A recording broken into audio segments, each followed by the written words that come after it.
क्षण कर्म चेतन बंधकारु, कर्म के अवसान का कह कर स्वरूप यथार्थ जग का, जो किया उपकार है उसके लिए जिन वाणी माँ को वंदना शत बार है, वंदना शत बार है, वंदना शत बार है।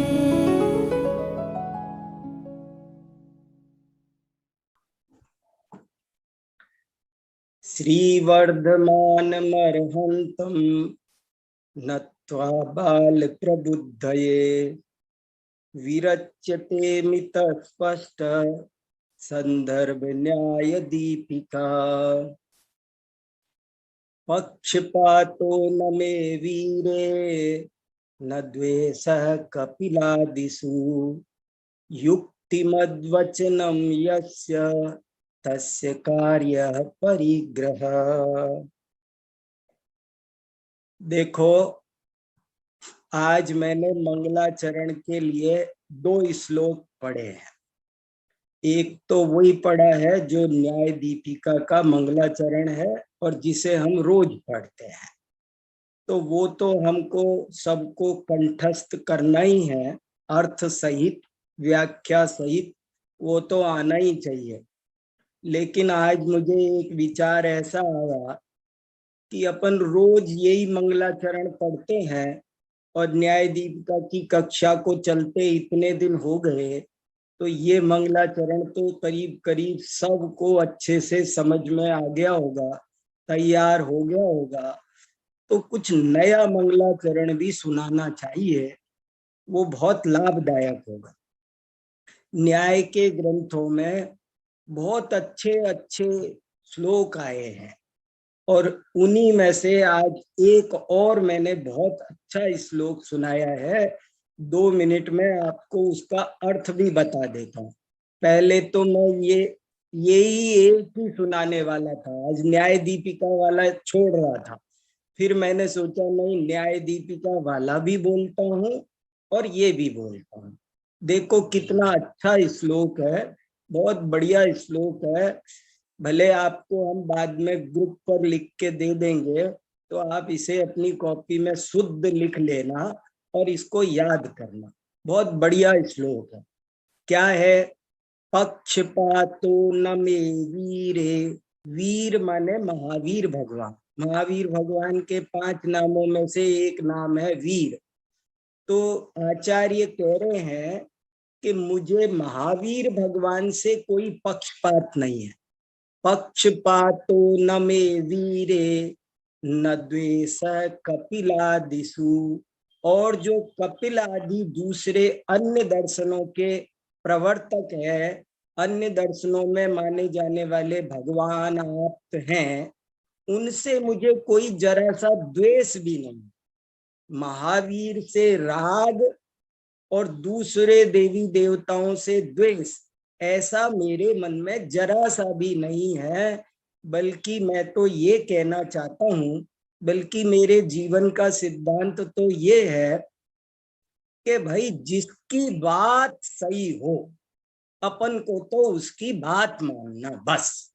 अपन को किसी नाम से, व्यक्ति से, संप्रदाय से कोई मतलब नहीं है। अपन को तो बात क्या सही है, बात की परीक्षा करना। तो मुझे ये श्लोक बहुत अच्छा लगता है और ऐसा आनंद आता है इसमें। कितनी बढ़िया बात कही है। ये हमको वैज्ञानिक बनाता है। जैसे आप किसी साइंस के मैच्योर स्टूडेंट से कहो कि भैया H2O बराबर पानी, वाटर, तो वो कहेगा रुक जाओ 1 मिनट। वो अपनी लेबोरेटरी में जाएगा और जब तक वो हाइड्रोजन और ऑक्सीजन को मिलाकर परख नली में नहीं देख लेगा और वो पानी नहीं बन जाएगा, तब तक वो गुरुजी की बात भी नहीं मानेगा। न्याय शास्त्र हमको बहुत बढ़िया परीक्षा प्रधानी बनाता है बड़ा वैज्ञानिक बनाता है। जैन दर्शन एक बहुत ही परीक्षा प्रधानी दर्शन है, दुनिया के दर्शनों से बहुत हटकर के है। ये सभी तीर्थंकरों ने कहा कि हमारी बात तुम हमारे कहने से मत मानो, स्वयं परीक्षा करके देखो। ये बहुत उच्च कोटि की बात है और न्याय शास्त्र पढ़ने से हम सब परीक्षा प्रधानी बनते हैं। तो अब एक बार फिर से इस श्लोक का पाठ कर लेते हैं। पक्षपातो न मे वीरे न द्वेषः कपिलादिषु युक्तिमद वचनम यस्य। युक्तिमत माने युक्ति संगत वचन जिसके हों, युक्तिमत वचनम यस्य तस्य कार्य परिग्रह। तस्य माने उसका, कार्य माने करना चाहिए, परिग्रह माने भली भांति ग्रहण। परिग्रह माने क्या होता है? परि शब्द का अर्थ होता है भली भांति, परिसमंत। परीक्षा बोलते हैं ना, परीक्षा शब्द का क्या अर्थ है आप सबको पता होना चाहिए। एक दिन मैंने बताया था, आज फिर बताता हूँ। परीक्षा शब्द कैसे बना है? बहुत से विद्यार्थी परीक्षा लिखते भी अशुद्ध है। मैंने कई दफे क्लास में लिखवाया तो परीक्षा में री छोटी लिख देते हैं। नहीं, परी उपसर्ग है। परिकोटा जैसे होता है ना, परिधि जैसे होती है। परिधि किसको कहते हैं? जो चारों ओर से घेर ले उसको परिधि कहते हैं। तो परी माने चारों ओर से, और परी प्लस ईक्ष माने देखना। ईक्षा माने अवलोकन करना। जैसे अपन घड़ा खरीदते हैं, कुमार के पास जाते हैं और एक मिट्टी का घड़ा खरीदते हैं, तो उसको भी ऐसे घुमा घुमा के देखते हैं, ऐसे सही है कि नहीं, चारों तरफ से देखते हैं। तो जब एक मिट्टी का घड़ा खरीदने के लिए चारों तरफ से देखकर उसकी भली भांति परीक्षा करके हम खरीदते हैं, तो ये तत्व ज्ञान जिससे जन्म मरण का अभाव होना है, उसे हम परीक्षा करके क्यों ना स्वीकार करें, ये न्याय का कहना है। तो बड़ा सुंदर श्लोक है, फाइनल करके आगे बढ़ता हूँ। पक्ष, मुझे रस आता रहता है तो बार बार बोलता हूँ। पक्षपातो न मे वीरे न द्वेषः कपिलादिषु युक्तिमद्वचनम यस्य तस्य कार्य परिग्रह। बहुत बढ़िया बात। तो ये परीक्षा प्रदानी हम कैसे बनेंगे? जब हम अनुमान को ठीक से समझेंगे, जब हम हेतु लगाना ठीक से समझेंगे, जब हमको क्या बात कही जा रही है और उसके पीछे क्या हेतु दिया जा रहा है। जो हेतु दिया जा रहा है वो हेतु कहीं हेत्वाभास तो नहीं है। वो जो हेतु दिया जा रहा है उसकी लैंग्वेज तो क्योंकि लगाते ही हेतु बन जाती है, लेकिन फिर भी वो बहुत बार ऐसा होता है कि वो हेतु ना होकर हेत्वाभास होता है। हमको उन हेत्वाभासों से बचना है और हमें समीचीन हेतु को पहचानने की कला सीखनी है। ये बात हमको यहाँ ये 62, 63, 64, 65 4 अनुच्छेद है। न्याय दीपिका 3रा प्रकाश और 4 पैराग्राफ हमारे सामने है जो हेत्वाभास को समझाएंगे। आज मेरी इच्छा है कि हम सब इस हेत्वाभास को जरा अच्छे से समझ लें। 1-2 प्रश्न आप लोगों के मेरे पास आए हैं, लेकिन वो मेरे को समय मिला तब तो लेऊंगा, नहीं तो मैं आज पहले हेत्वाभास पर जोर देना चाहता हूँ, इस पर केंद्रित होना चाहता हूँ। नहीं समय मिला तो आपके प्रश्न अगली कक्षा में ले लूंगा और मिल गया तो ले लूंगा। और नहीं तो आज हेत्वाभास को हम सब, मैं आप सबसे ये कहना चाहता हूं, अब आज आप माइंड मेकअप करो, हम लोग आज हेत्वाभास को पूरी तरह समझेंगे, सर्वांग समझेंगे अच्छी तरह। आज की क्लास में हमको हेत्वाभास समझ में आ जाना चाहिए। तो 2 पैराग्राफ हमने पढ़ लिए। 4 प्रकार का हेत्वाभास होता है और उनको समझाने के लिए एक एक के लिए एक एक पैराग्राफ है। 4 पैराग्राफ में 4 हेत्वाभास समझाए हैं और 4 हेत्वाभासों के नाम भी आपको सबको कंठस्थ हो गए होंगे। मैं एक बार फिर बोल देता हूं, हेत्वाभास 4 प्रकार के होते हैं, जिनके नाम है नंबर 1 असिद्ध, नंबर 2 विरुद्ध, नंबर 3 अनैकांतिक और नंबर 4 अकिंचित कर।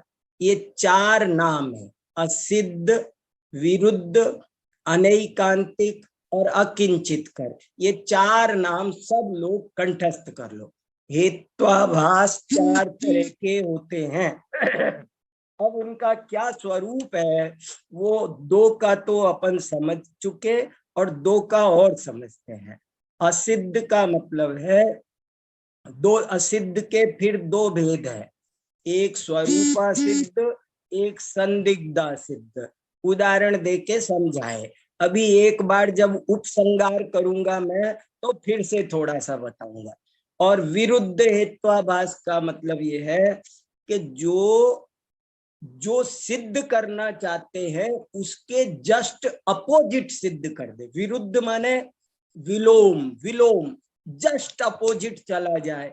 हम सिद्ध करना चाहते हैं कि अग्नि गर्म होती है क्योंकि वो फ्रिज में रखी जाती है, तो ये क्या सिद्ध हो गया, उल्टा क्या हो गया, अग्नि गर्म होती है क्योंकि वो रेफ्रिजरेटर में रखी जाती है।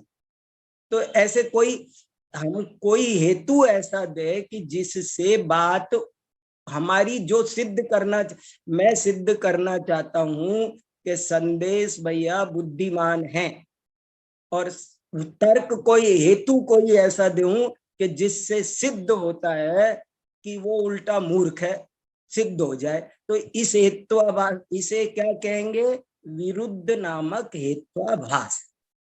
तो अब चलते हैं, पढ़ते हैं आज थोड़ा मन एकाग्र करके। पैराग्राफ नंबर 64, 2 पैराग्राफ थोड़े बड़े बड़े हैं, अनैकांतिक और अकिंचित कर हेत्वाभास के, उनको पढ़ता हूं। चलिए संदेश भैया स्क्रीन पर लगा दो, सब लोग देख सकें। किताब जिनके पास है वे किताब ले लें। पैराग्राफ नंबर 64, अनैकांतिक हेत्वाभास किसे कहते हैं। पक्ष सपक्ष विपक्ष वृत्तिर अनैकांतिक। अनैकांतिक हेत्वाभास का लक्षण है ये कि जो पक्ष में भी रहता हो, सपक्ष में भी रहता हो और विपक्ष में भी रहता हो, उसे अनैकांतिक वृत्ति, वृत्ति शब्द का अर्थ होता है वर्तन करना, वर्तते से वृत्ति बना है, वो व्रत धातु है, वर्तते अस्ति विद्यमान, जो पक्ष में भी प्रवर्तता है, सपक्ष में भी प्रवर्तता है और विपक्ष में भी प्रवर्तता है, उसे अनैकांतिक हेत्वाभास कहते हैं। सद्विविध है, निश्चित विपक्ष वृत्ति का, संकित विपक्ष वृत्ति का, ये 2 नाम है। अब इनका क्या मतलब है, अभी अगली पंक्ति में आपको अपने आप समझ में आ जाएगा। अनैकांतिक हेत्वाभास 2 प्रकार का है, एक निश्चित विपक्ष वृत्ति और दूसरा संकित विपक्ष वृत्ति। हेत्वाभासों का एक बहुत सुंदर चार्ट भी श्रुति ने बनाया है, अभी हम आपको वो चार्ट दिखाएंगे जिससे आपको और क्लियर समझ में आ जाए। एक बार दिखाई दो, अभी पॉसिबल है, वो चार्ट एक बार दिखा दो सबको, एक नजर करें, फिर बाद में समझने के लिए दोबारा देखेंगे। एक चार्ट आपको दिखा रहा हूं मैं, आज बहुत मेहनत करके देखो आप, श्रुति ने कितना अच्छा चार्ट बनाया है, वो आप देखो आज आप।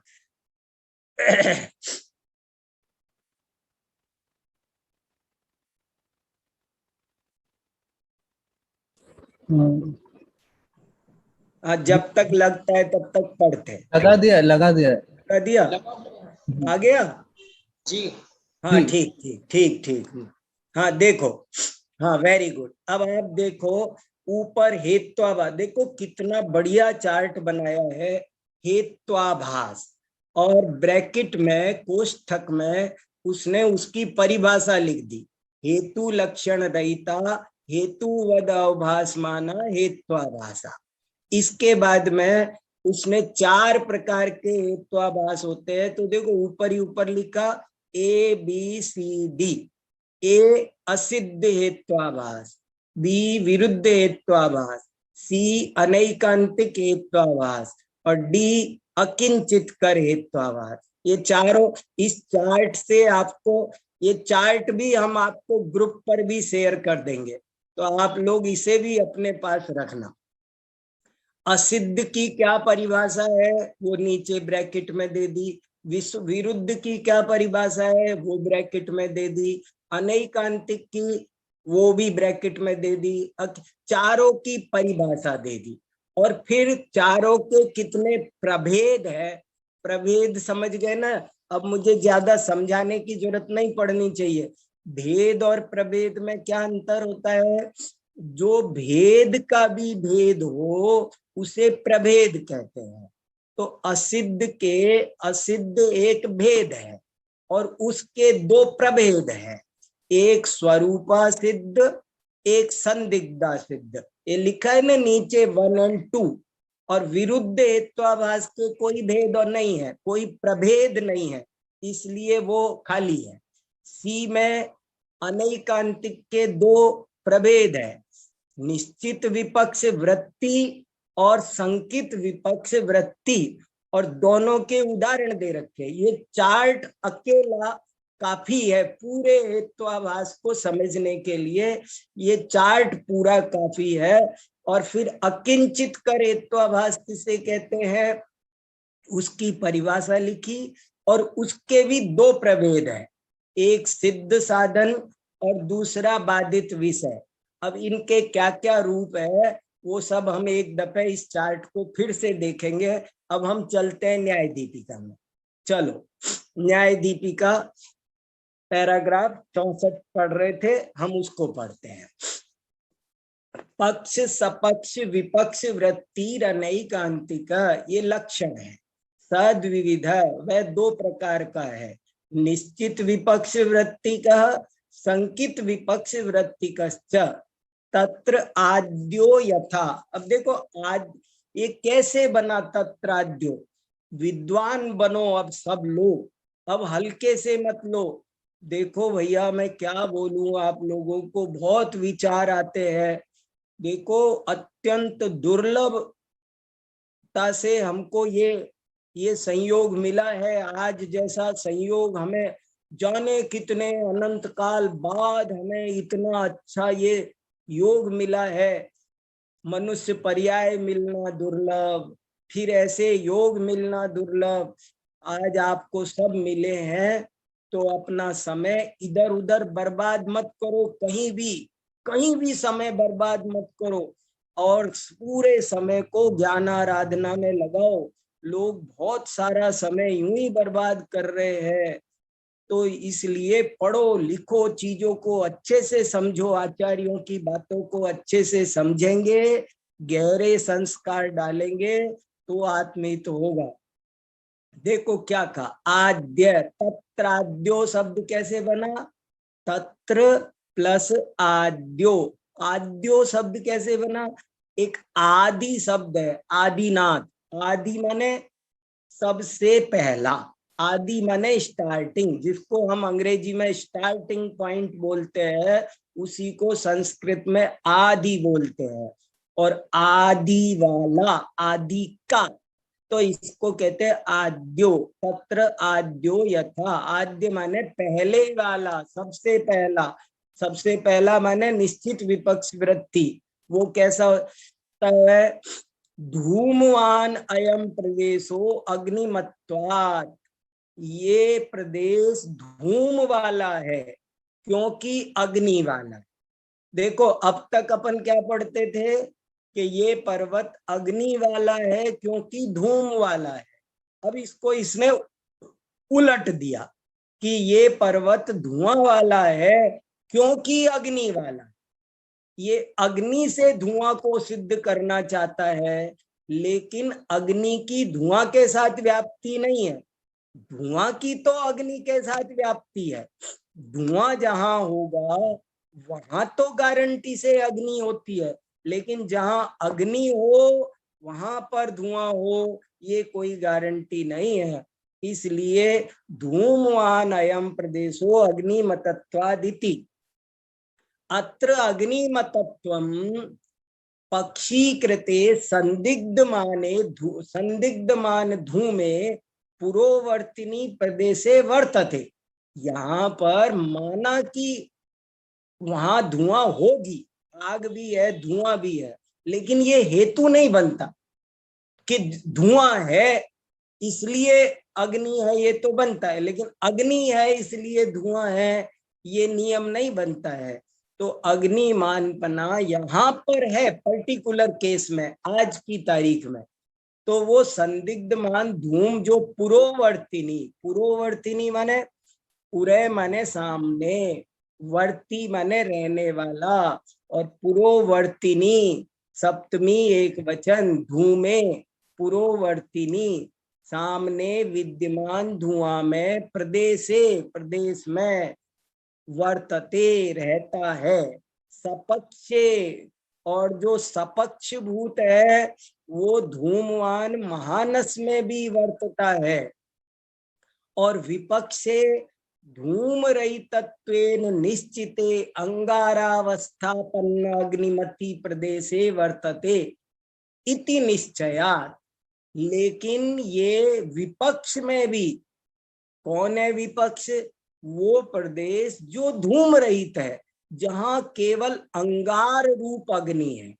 अंगार रूप अग्नि मतलब ऐसी अग्नि जो अंगारे ही अंगारे हैं, जिसमें धुआं नहीं। दो तरह की आग होती है ना, एक चूल्हे की आग, गीली ईंधन की आग, उसमें धुआं निकलता है, लेकिन जो बिल्कुल कोयले की आग हो, जबरदस्त अंगार जैसी, तो उसमें धुआं नहीं निकलता है। तो ऐसी विपक्ष रूप स्थिति में भी ये हेतु पाया जाता है, ऐसे प्रदेश में भी ये पाया जाता है। इति निश्चयात्, ऐसा निश्चय होने के कारण ये निश्चित विपक्ष वृत्ति नाम का हेत्वाभास है, क्योंकि ये गारंटी से विपक्ष में रहता ही है। धुआं के साथ में, धुआं से अग्नि सिद्ध करते जा रहे हैं, लेकिन अग्नि से धुआं सिद्ध नहीं कर सकते, वो गारंटी से विपक्ष में रहता है। और अगला क्या? द्वितीयो अगली पंक्ति, द्वितीयो यथा गर्भस्थो मैत्री तनया। अब दूसरा माने संकित विपक्ष वृत्ति समझा रहे हैं। गर्भस्थो मैत्री तनया श्यामो भवितुम अर्हति, मैत्री तनयत्वात् इतरत तनयवत। देखो कितने सारी संधियां हैं। अब ये जो दो पैराग्राफ है ना, वो संस्कृत की दृष्टि से थोड़े से कठिन लग सकते हैं, क्योंकि बहुत संधियां बहुत है यहाँ पर। गर्भस्थ मैत्री तने श्यामो भवितुम अर्हति, अर्हति माने हो सकता है, होना चाहिए। गर्भ में मैत्री का पुत्र है, कोई मैत्री नाम की महिला, वो गर्भस्थ है, वो गर्भवती है। तो कोई कह रहा है कि इसके पेट में जो बच्चा है वो श्याम है। गर्भस्थो मैत्री तनयः, तनय माने, देखो मुझे जब मैं तनय तनज शब्द पढ़ता हूं तब मुझे एक बात और याद आ जाती है। पुत्र का पर्यायवाची कुछ लोग तो कहते हैं आत्मज, और कुछ कहते हैं तनज। तो मुझे लगता है कि तनज कहना बहुत अच्छा है। ज्ञानी लोग पुत्र को आत्मज नहीं कहते, क्योंकि पुत्र कोई आत्मा से नहीं जन्म लेता, बल्कि वो तनज है, शरीर से उत्पन्न होता है। देखो, मैत्री तनयो गर्भस्थो मैत्री तनयः श्यामो भवितुमर्हति मैत्री तनयत्वात्। क्योंकि हेतु क्या दिया? क्योंकि वो मैत्री का तनय है। इतरत तनयवत, दूसरे बेटों की तरह। उसके दूसरे बेटे हैं बाहर, वो भी काले हैं। तो अगर इसके दूसरे बेटे काले हैं, इसलिए वो भी जो गर्भ में है वो भी काला ही होगा। अत्र मैत्री तनयत्वम हेतु, ये हेतु है। मैत्री का तनय होने के कारण, मैत्री का पुत्र होने के कारण, मैत्री का पुत्र होना यही हेतु बनाया है उसने। तो ये हेतु पक्षी कृते गर्भस्थे वर्तते। मान लिया हमने 1 मिनट को कि वो जो गर्भ में पुत्र है वो भी श्याम ही है, और जो बाकी के सपक्षे इतरत पुत्र, और जो सपक्ष भूत है उसके दूसरे पुत्र, वो भी श्याम है। और विपक्षे अश्यामे वर्ते तपि, लेकिन जो विपक्ष है वो अश्याम में भी हो वो अश्याम भी हो सकता है। अश्याम माने गोरा, श्याम माने काला, और अश्याम माने गोरा। लेकिन ये भी शंका है, ये आशंका है कि उसके बाकी के बेटे काले हैं, और उसके गर्भ में है वो बेटा भी भले काला है, लेकिन फिर भी ये नियम नहीं बनेगा कि उसके गर्भ में जितने भी बच्चे होंगे वे सब काले ही होंगे। ऐसा कोई नियम नहीं है। गोरा भी हो सकता है, उसके गोरा होने की आशंका भी है। इसलिए ये संकित विपक्ष वृत्ति, इसमें शंका है। इसलिए देखो, शंका भी नहीं रहनी, 1% डाउट भी नहीं रहना चाहिए। न्याय शास्त्र कितना गजब का है कि मैं कहूं कि बारिश आएगी, 1% कुछ गलत हो सकता है, पर 99% बारिश आएगी। नहीं, न्याय शास्त्र में ऐसा नहीं चलता। न्याय शास्त्र कहता है 100% बोलो क्या बोलना है, आएगी कि नहीं। ये गजब की बात है, कितना बड़ा विद्वान बनाता है। देखो, अपरमपि संकित विपक्ष वृत्ति कस्य उदाहरणम, दूसरा भी संकित विपक्ष वृत्ति का उदाहरण है। उदाहरण देखो, एक और देकर समझा रहे। संकित विपक्ष वृत्ति के 2 उदाहरण दे रहे हैं। सर्वज्ञो न भवितुम अर्हति वक्तृत्वात् रथ्या पुरुषवत्, सर्वज्ञ नहीं हो सकता है। फिर सरल संस्कृत आई, सर्वज्ञो न भवितुम अर्हति, सर्वज्ञ नहीं हो सकता। वक्तृत्व, एक शब्द छूट गया, अर्हन, और इधर छुपा रह गया, इस साइड में छुपा रह गया, अर्हन। अरिहंत सर्वज्ञो न भवितुम अर्हति, अरिहंत सर्वज्ञ नहीं हो सकते। क्यों? क्योंकि वे वक्ता हैं, रथ्या पुरुषवत। देखो, किसी ने, क्या मतलब हुआ इसका, किसी ने एक अनुमान वाक्य बोला कि अरिहंत सर्वज्ञ नहीं हो सकते। क्यों? क्योंकि वे वक्ता है, क्योंकि वे बोलते हैं। देखो क्या हेतु दिया, बोले अरिहंत भगवान सर्वज्ञ नहीं है। क्यों नहीं है? क्योंकि वे वक्ता है। और उदाहरण क्या दिया? रथ्या पुरुष। रथ्या पुरुष का मतलब होता है गली में आवारा घूमने वाला आदमी, रथ्या पुरुष। रथ्या पुरुष बहुत जगह आएगा। रथ्या पुरुष माने जो व्यक्ति फालतू में आवारा की तरह गली में घूमता है, किसी भी बात में प्रामाणिक नहीं है, पागल आदमी समझो। तो जैसे पागल बोलता रहता है तो वो सर्वज्ञ नहीं है ना, ऐसे ही अरिहंत भगवान भी सर्वज्ञ नहीं है, क्योंकि वे वक्ता है। ऐसा किसी ने बोला, क्योंकि वे वक्ता है। तो बोले वक्तृत्व से ही है तो पक्षी कृते अर्हति। ये जो वक्तापना का जो हेतु दिया है, ये हेतु माने षष्ठी एक वचन, वक्तृत्व हेतु पक्षी कृते अर्हति। पक्षी कृते 7/1, अर्हति अरिहंत में 7/1, सप्तमी विभक्ति एक वचन।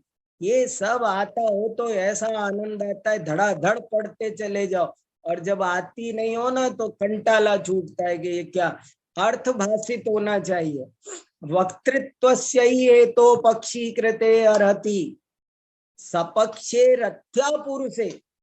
वक्तापना ये अरिहंत में भी पाया जाता है जो कि पक्ष है, रथ्या पुरुष में भी पाया जाता है जो कि सपक्ष है, लेकिन विपक्ष में भी जो कि सर्वज्ञ है उसमें भी इसकी संभावना है, कोई दिक्कत नहीं है। विपक्षे सर्वज्ञेपि वृत्ति, वृत्ति माने अस्तित्व, संभाव्य वृत्ति माने उसके होने की संभावना है।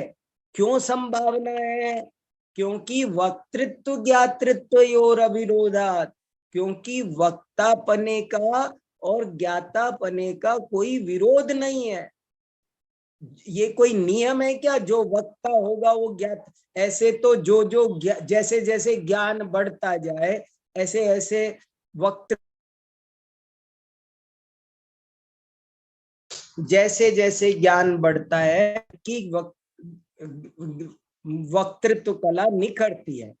यदि येन सा विरोधी, जो जिसका विरोधी है, तत्खलु तद्वती न वर्तते, वो उसके साथ नहीं रहता है।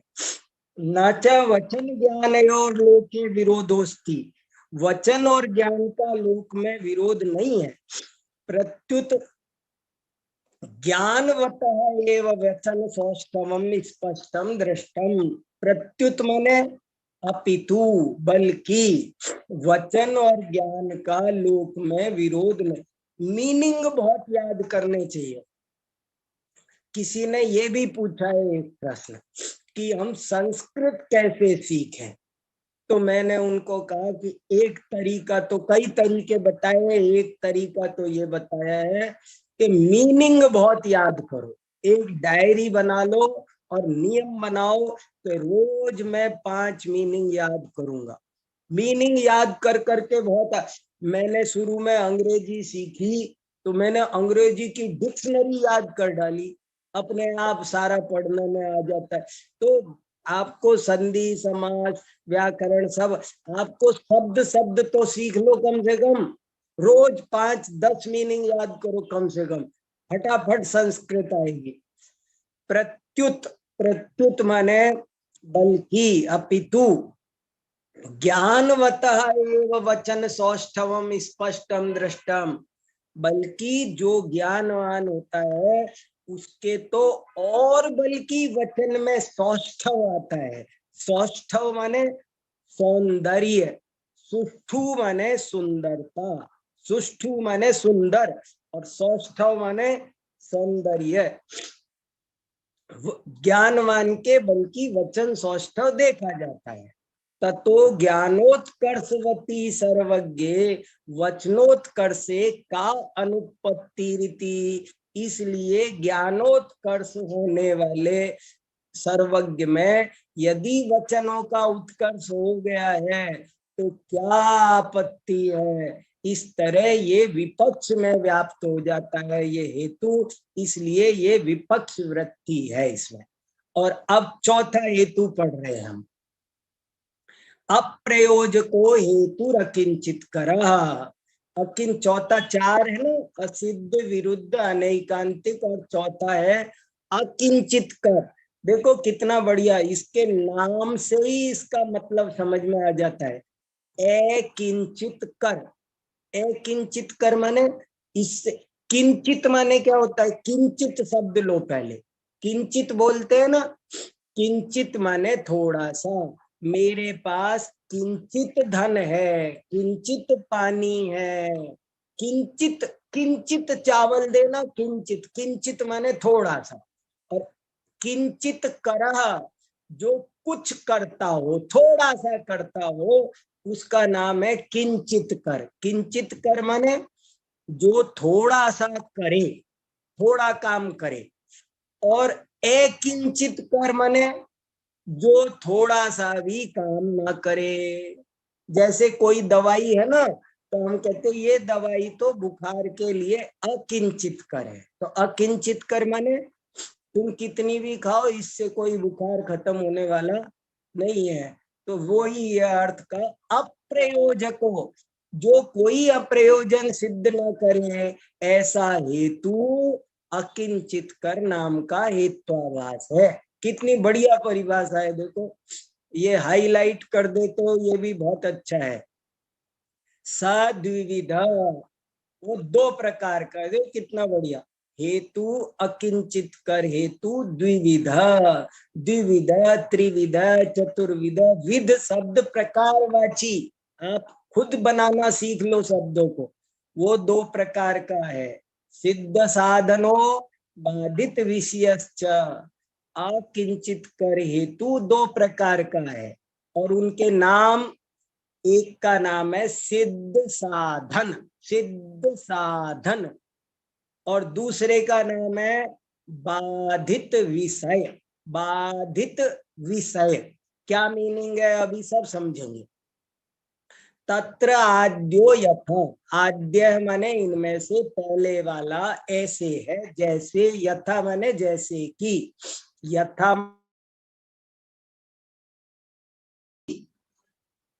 शब्द श्रावणो भवितुम अर्हति, शब्दत्वातिथि।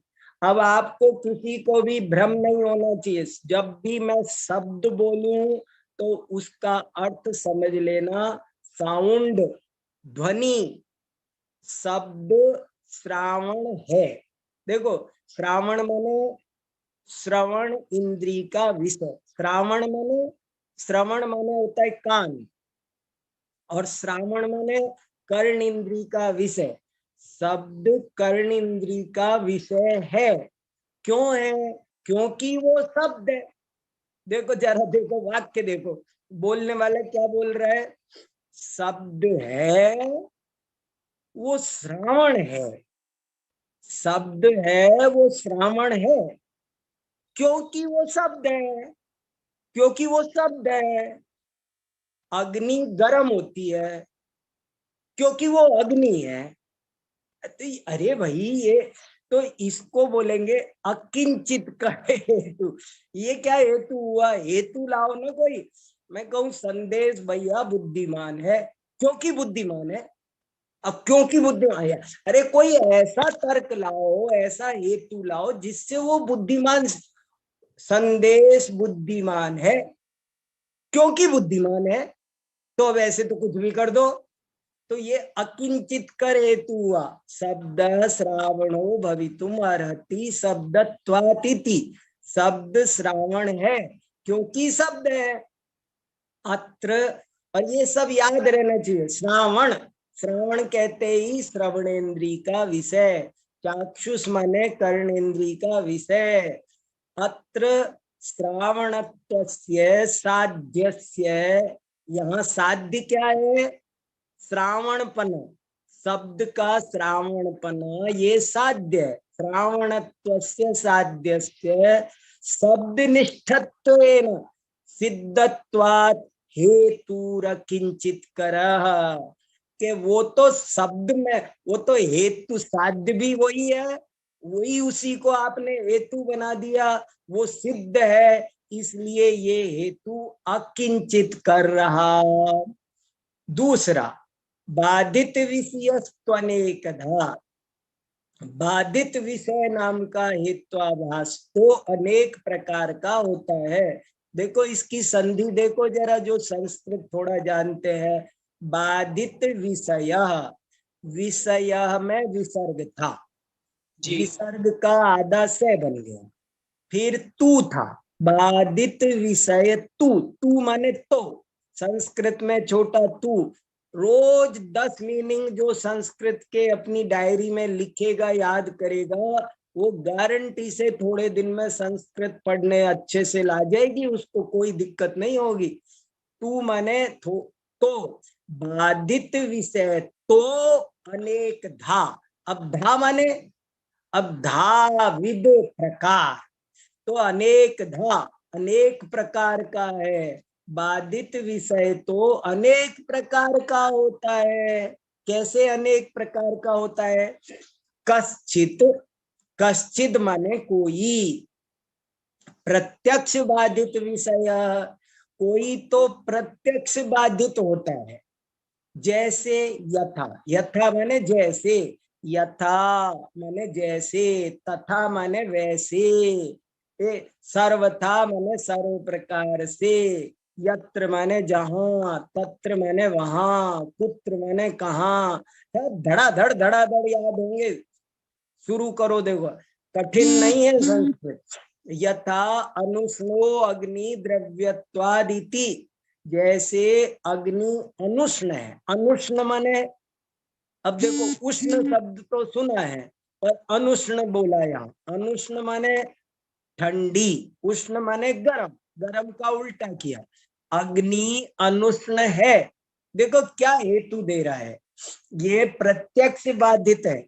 बाधित कई तरह का होता है, प्रत्यक्ष बाधित, अग्नि ठंडी होती है क्योंकि वो एक द्रव्य है, द्रव्यत्व। देखो अनुष्ण, ये पूरा अनुमान वाक्य हो गया एक शब्द में।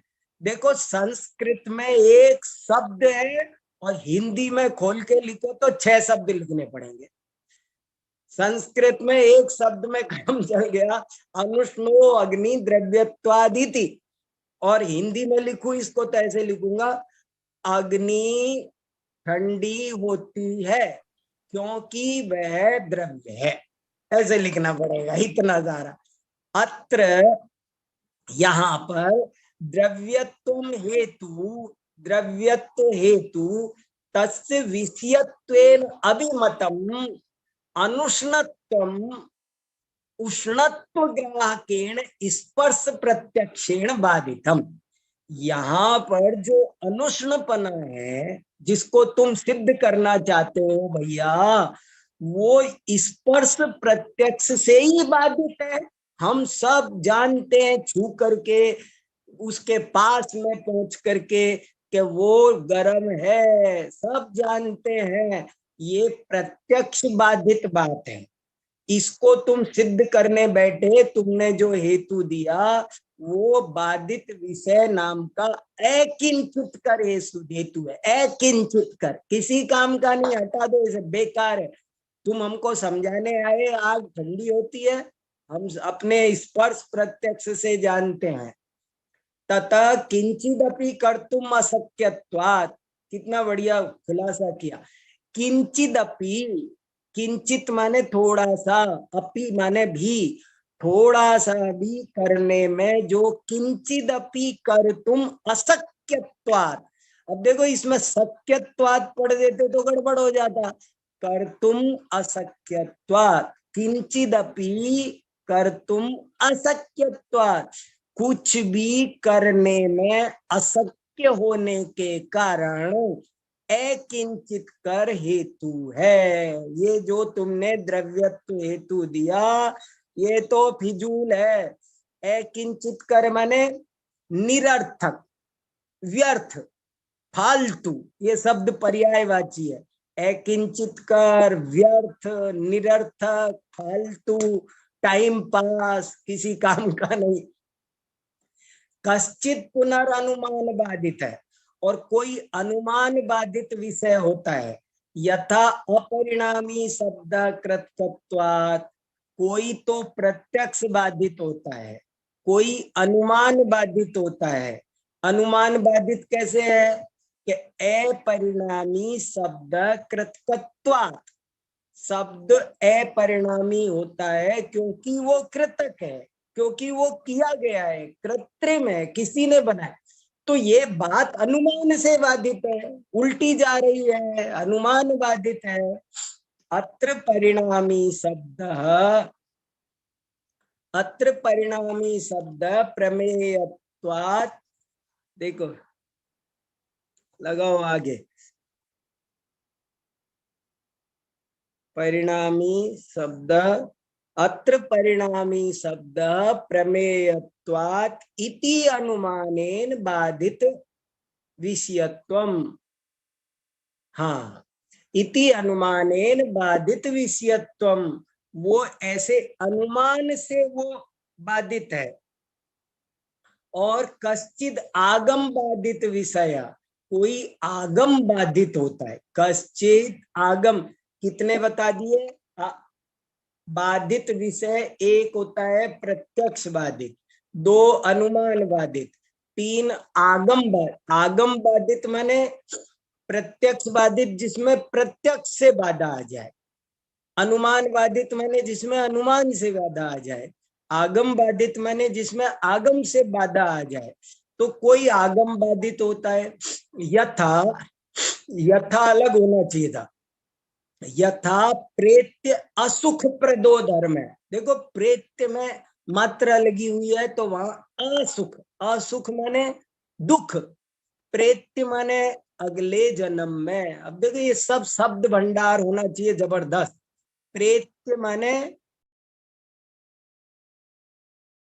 अगले जन्म में, असुख धर्म है, अगले जन्म में धर्म असुख देता है। असुख माने दुख, प्रद माने देने वाला, धर्म दुख देने वाला है। क्यों? पुरुषाश्रितत्वात्, क्योंकि ये पुरुष के आश्रित है, अधर्मवत, अधर्म की तरह।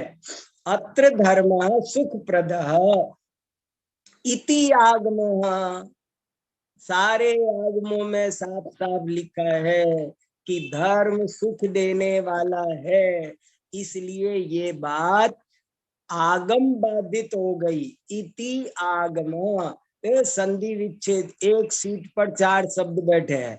इति प्लस आगम तेन, ऐसे कैसे शब्द मिलते हैं? आगम के द्वारा बाधित है। और चौथा देखो बड़ा मनोरंजक है, इंटरेस्टिंग है। न्याय शास्त्र में भी कहीं पर अगर हंसी आती है बहुत जोरदार ठहाके वाली, तो स्ववचन बाधित में आती है। कश्चित स्ववचन बाधित विषय, कोई स्ववचन बाधित होता है। यथा, अब उदाहरण देखो, स्ववचन बाधित, स्व माने अपने, अपनी बात अपने ही वचनों से कट जाए जहां पर स्व वचन बाधित। ये बहुत इंपॉर्टेंट तर्क है, आपको आगे खूब समय मिलेगा, अभी तो समय भाग रहा है तेजी से। स्ववचन बाधित बहुत बहुत जगह आएगा, जब अपनी बात अपने से ही कट जाए। ऐसी बहुत बातें हैं शास्त्रों में, दार्शनिक लोग ऐसी ऐसी बातें करते हैं कभी कभी कि उसमें उनकी बात अपने से ही कट जाती है। तो जब कभी ऐसा हो जाता है कि अपनी बात अपने से ही कट जाए, तो उसको बोलते हैं स्ववचन बाधित। और ये हेत्वाभास है, ये अकिंचित कर है, किसी काम का नहीं है, इससे कोई सिद्धि होती नहीं है, बात खंडित हो जाती है, मंडित नहीं होती। यथा, उदाहरण देखो, मे माता वंद्या, मे माने मेरी, मे माने मेरी माता, मेरी माता वंद्या है। वंद्या माने बांझ, जिसके जिस स्त्री के पुत्र पुत्री संतान नहीं होते हैं उसको वंद्या कहते हैं। तो मेरी माता वंद्या है। पुरुष संयोगेपि अगर्भत्वात् प्रसिद्ध वंद्यावत, क्योंकि वो कभी गर्भवती नहीं होती है। मेरी माता वंद्या है क्योंकि वो कभी भी गर्भवती नहीं होती है। तो ऐसा कोई कहे तो अब आपको जाके मम्मी से पूछने की जरूरत है क्या? उसकी मम्मी से जाके पूछेंगे कि कहीं किसी डॉक्टर से पूछेंगे? कुछ उसको सिद्ध करने के लिए क्या करेंगे? उसकी बात को गलत सिद्ध करने के लिए कोई और हेतु लाएंगे? अरे तेरी बात तेरे से कट रही है, मेरी माता वंद्या है, तो तू कहां से आया भाई?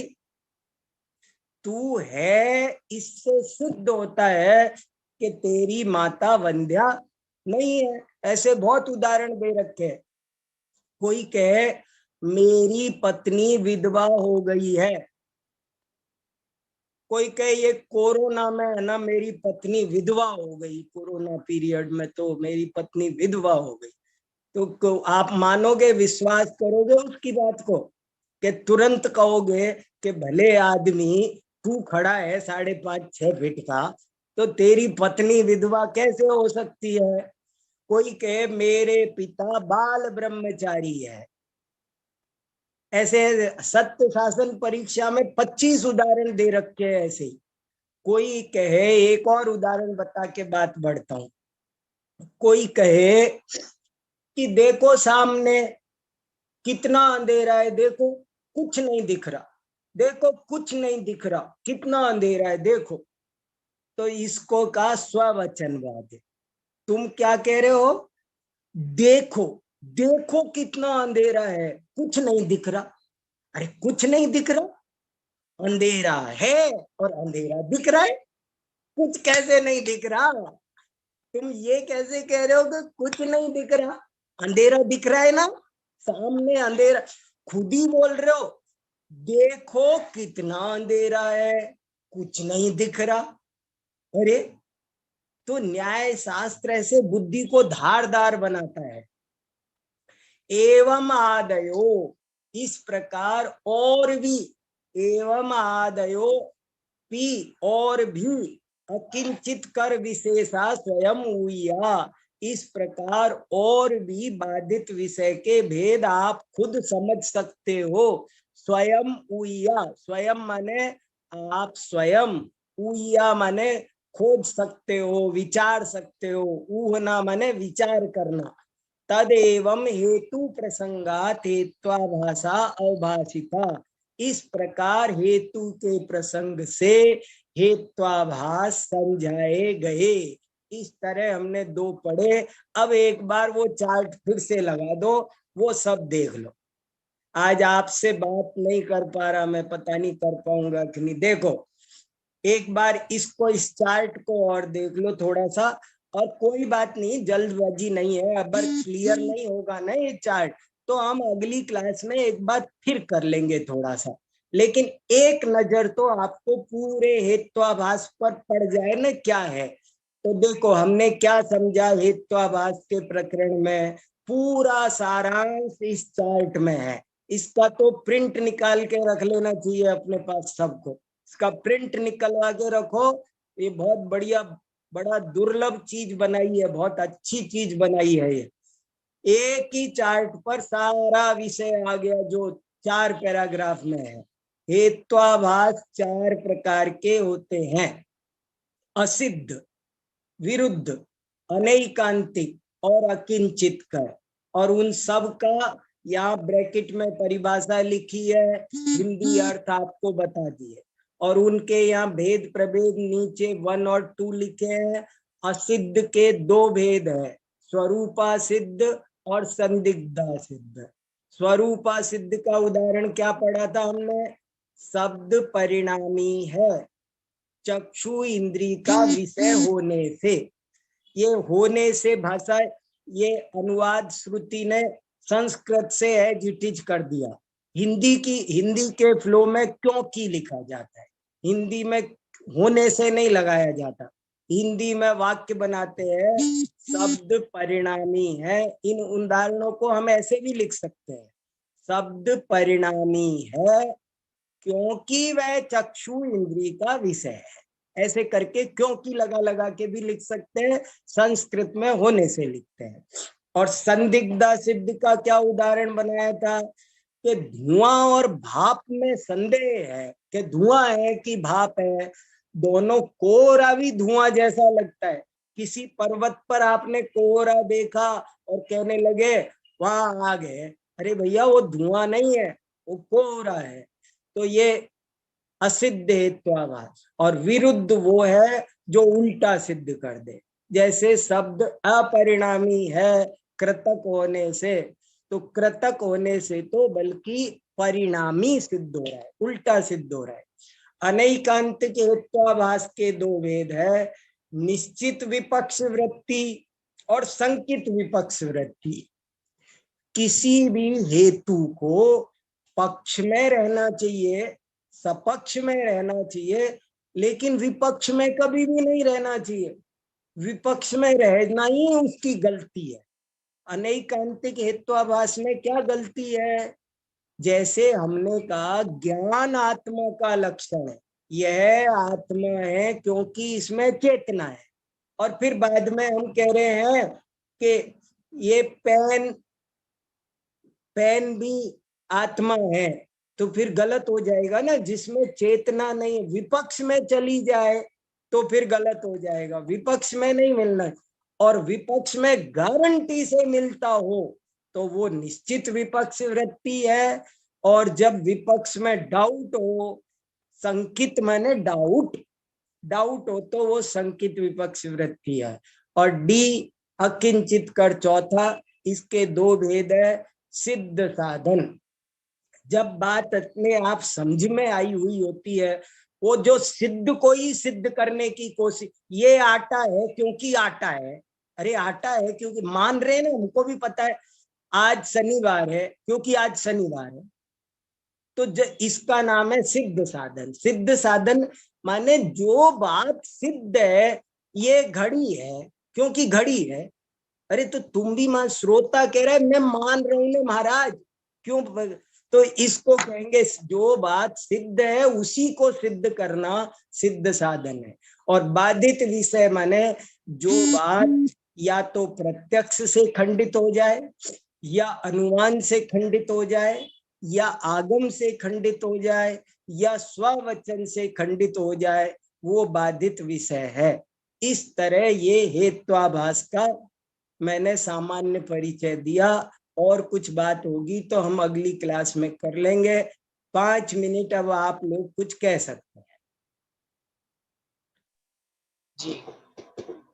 किसी को कोई भी प्रश्न, कोई भी बात हो तो आप हैंड रेज करें। 5 मिनट अब आप लोग कुछ कहना चाहे तो कह दे। कुछ खास पूछना, कहना, समझ में आया? हाँ बोलिए। दीपाली जी। हाँ बोलिए दीपाली जी। नमो जी मैडम। हाँ, ये जो नमो जी। अपरिणामी है कृतक होने से, ये विरुद्ध हेत्वाभास में भी लिया है, हाँ, और बाधित में भी लिया है, अनुमान बाधित में भी लिया है। कहाँ? इसको विरुद्ध में भी लिया है और कहाँ लिया है? बाधित विषय में अनुमान बाधित शब्द अपरिणामी है क्योंकि वह किया जाता है। हाँ हाँ, तो वो अनुमान से खंडित होता है। ठीक है, मैं आपके प्रश्न पर विचार करूंगा। अच्छा प्रश्न है, मैं आपके प्रश्न पर विचार करूंगा। बहुत अच्छा प्रश्न है, वेरी गुड। हाँ प्रीति जी। हाँ जय जिनेंद्र सर। हाँ जय जिनेंद्र, बोलिए। सर मैं आशीष बोल रहा हूँ। हाँ बोलो आशीष जी। सर मैं कल से ही एक चीज सोच रहा था सर, मैं समझ में नहीं आ पाया कि सर विशेषता में और लक्षण में क्या अंतर होता है? विशेषता में और लक्षण में? जी सर। हाँ, फर्क होता है। एक वस्तु की अनेक विशेषताएं हो सकती है।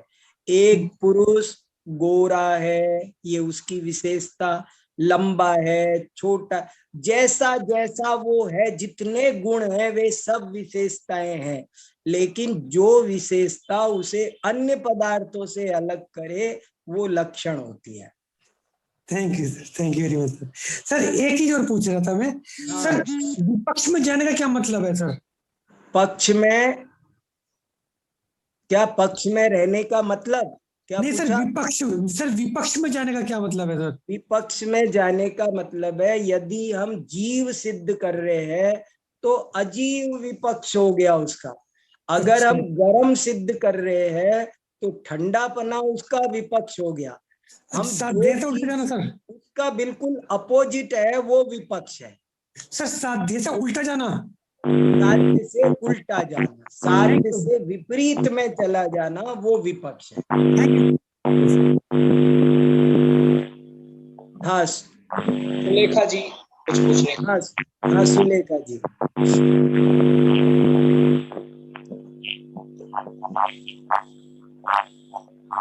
सुलेखा जी आपका माइक डिस्टर्ब हो रहा है।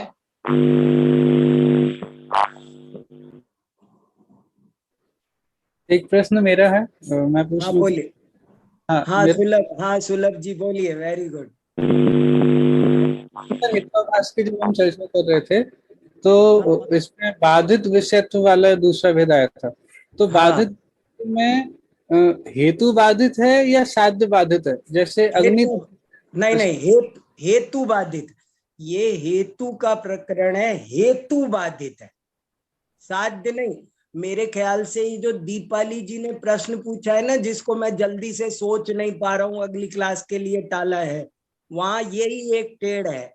ये वाला मामला, यह हेतु क्या दोष बताया जा रहा है।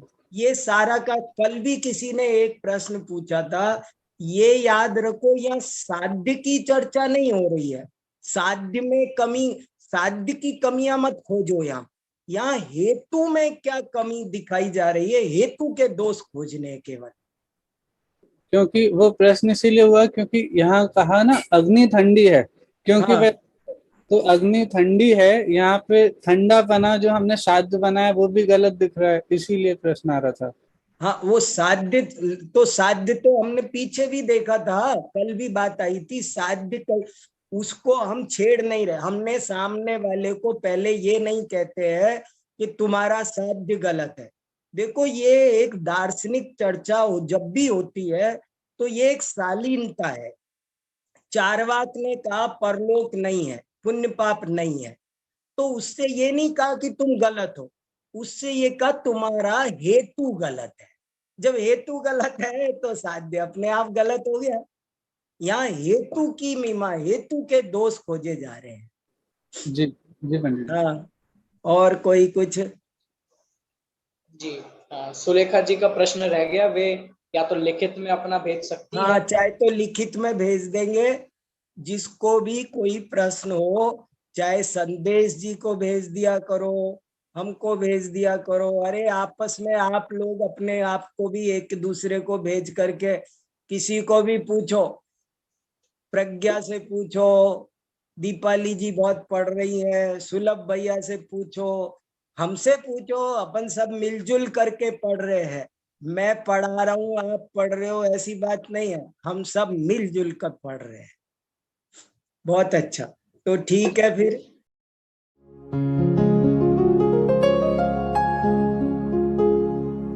निज निधि निज में बताए, यह अनंत उपकार है उसके लिए जिन वाणी माँ को वंदना शत बार है, वंदना शत बार है, वंदना शत बार है।